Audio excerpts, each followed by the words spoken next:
नमस्कार।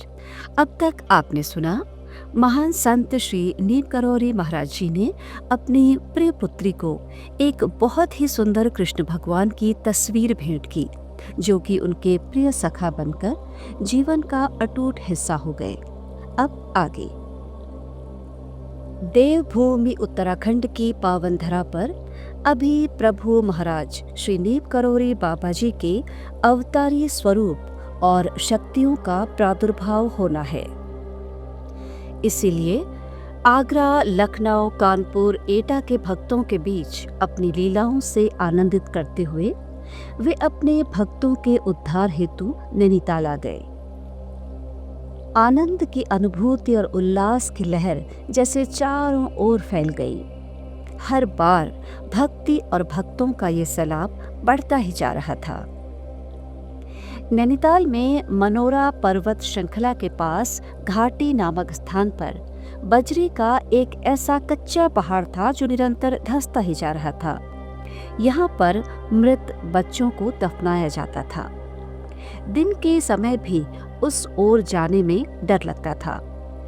उजाड़, निर्जन, कच्चे बजरी वाले भयानक पहाड़ में मानो सरसता का कोई चिन्ह नहीं था।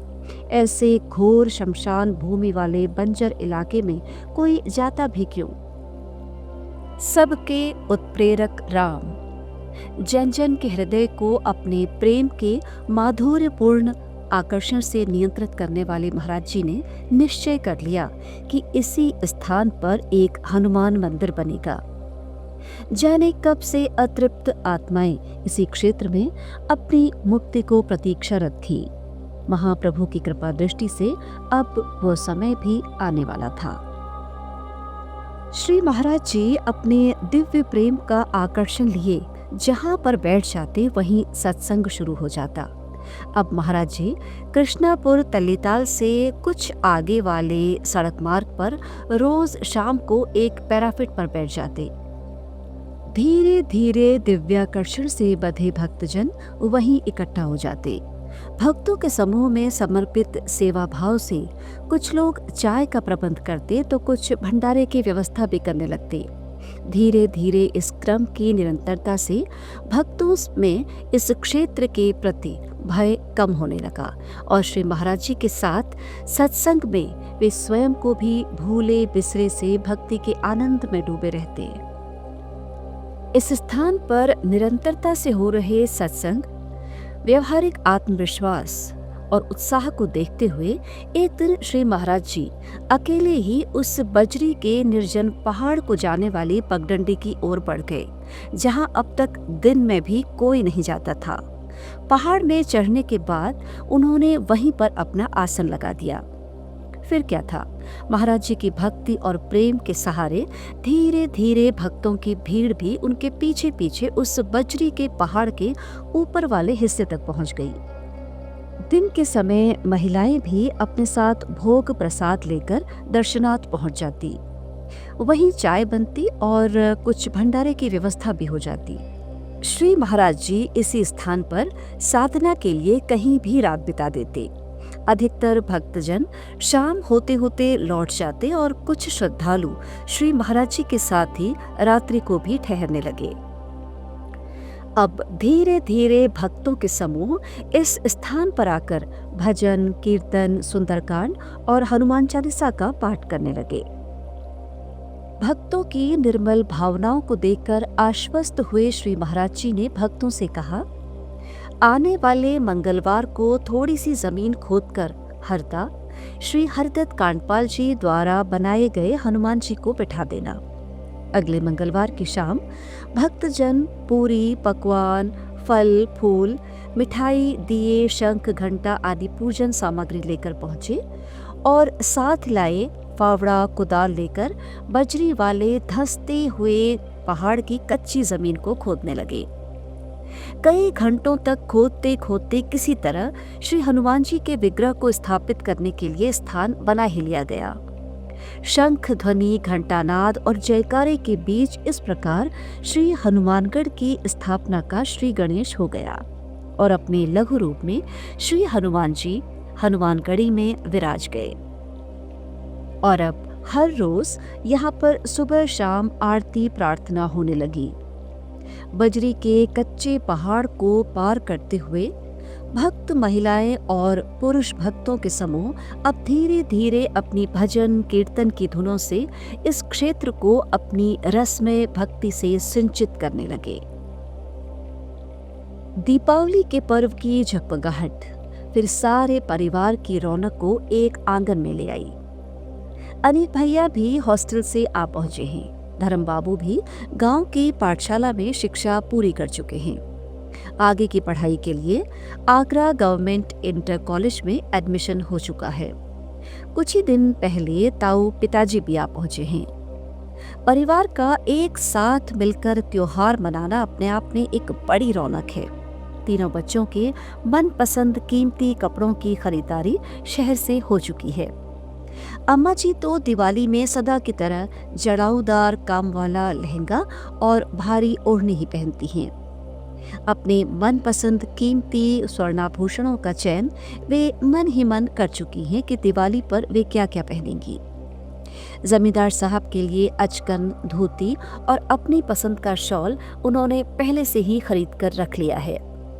हवेली की साफ सफाई के बाद फूलों के वंदनवार और पूरी हवेली में बिजली की जगमग मालाओं और टिमटिमाते दियों का इंतजाम लिए वे पूरी तत्परता से सेवकों को इधर उधर आदेश दे रही हैं। हर त्योहार हवेली में एक खास पहचान बनाता है, पर दीपावली की रौनक तो अपनी रोशनी का असर कई दिनों तक सभी के दिलों को रोशन करती रहती है। आसपास के परिवार और रिश्तेदारों को दिए जाने वाले उपहारों के लिए अम्मा पहले से ही लंबी सूची बनाकर खरीदारी करवा चुकी हैं। बस अब इंतजार है दीपावली की खास संध्या का। दीपावली का दिन अपनी खास रौनक लेकर आया है। अनेक भैया, धर्म बाबू अपने मित्रों संग मिल रहे हैं। डाक बंगलिया में दूर दराज से आए मित्र और परिचित दीपावली मिलने आ रहे हैं। जमींदार साहब प्रेम और सौहार्द से सभी का स्वागत कर रहे हैं। शाम होते होते सुंदर परिधानों में सुसज्जित सभी पारिवारिक जन ऐसे शोभायमान हो गए जैसे आसमान के सितारों की जगमग जमीन पर उतर आई हो।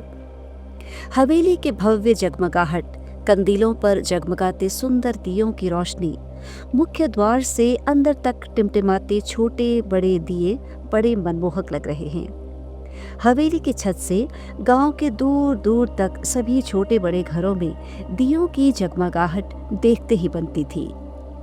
संध्या समय लक्ष्मी पूजन के समय अम्मा जी ने श्री गणेश जी और श्री माँ लक्ष्मी माता की मूर्तियों को नए झिलमिलाते सितारों से जड़ित गोटे वाले वस्त्रों से जो श्रृंगार किया उसकी शोभा निराली थी। मंदिर कक्ष में विशेष मिठाइयों, पूरी पकवानों, नैवेद्य, फल, फूल, खील बताशे समेत सभी पूजन सामग्रियों की व्यवस्था की गई। श्री माँ लक्ष्मी पूजन के समय सभी पारिवारिक जन और सेवक उपस्थित हो गए। विधि विधान से श्री गणेश जी और माँ लक्ष्मी जी की आराधना की गई। उसके बाद अम्मा जी ने सभी सेवकों को वस्त्र आदि के उपहार देकर मिठाइयां भेंट की। अचकन चूड़ीदार पहने दोनों ही भाई बड़े आकर्षक लग रहे हैं। छोटी बहना गिरजा जी अपने कीमती सितारों वाले लहंगे और ओढ़नी में नन्ही राजकुमारी सी इतनी प्यारी लग रही है कि अम्मा बार बार उसे उठाकर अपनी गोद में भर लेती हैं। फिर बच्चे आतिशबाजी के लिए बाहर बड़े आंगन में आ जाते हैं। पड़ोस के मित्र देवीराम बाबा जी के घर से भी बच्चे आ गए हैं।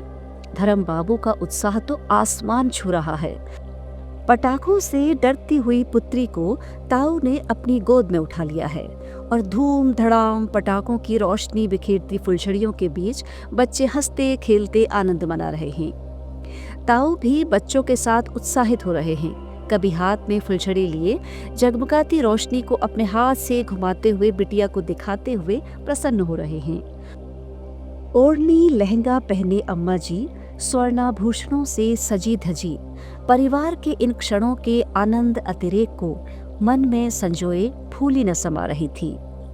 मंद मंद मुस्कुराते हुए पुत्र अनेक जी को अचकन और चूड़ीदार में सुंदर सुसज्जित राजकुमार की तरह देखते हुए अम्मा जी मन ही मन सोचती हैं कि अब शीघ्र ही पुत्र का विवाह भी हो जाए तो कितना अच्छा हो।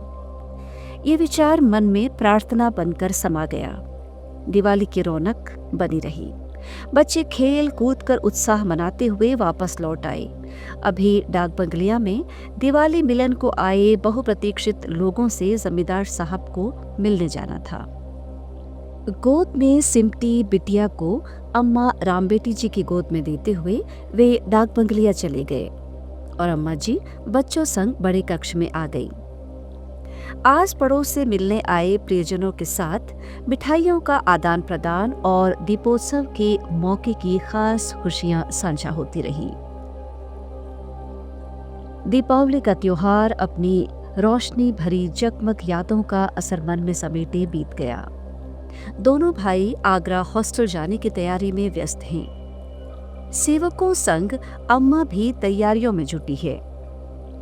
छोटी बेटी गिरजा देवी जी अब समझ चुकी हैं कि भैया लोग जाते हैं तो बहुत दिनों तक वहीं रहते हैं। वो रो रो कर साथ जाने की जिद करती हुई अम्मा का आंचल थामे पीछे पीछे डोल रही है। रो रो कर कुम्हलाई हुई बेटी को देखकर अम्मा का कलेजा पसीज गया।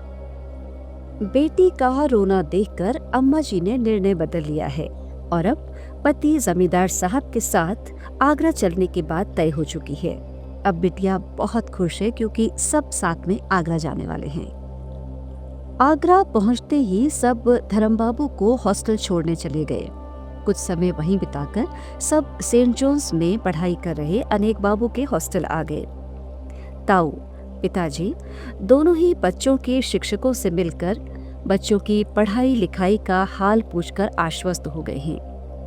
घर लौटने का समय हो चुका है, पर गिरजा बिटिया जी भैया को छोड़ना ही नहीं चाहती। अनेक भैया का हाथ थामे वो दूर कहीं जाना ही नहीं चाहती। अब क्या करे? बहुत समझाया, पर बिटिया का कोमल मन भाई से दूर होना ही नहीं चाहता। ताऊ का कोमल मन द्रवित हो उठा है।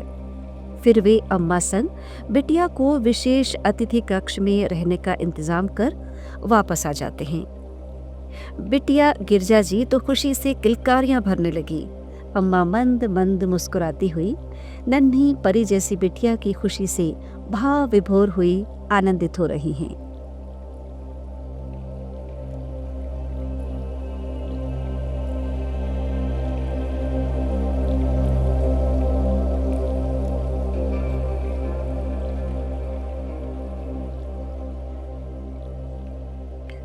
महाप्रभु महाराज जी, श्री नीम करोरी बाबा पावन कथामृत। आज का प्रसंग यहीं तक।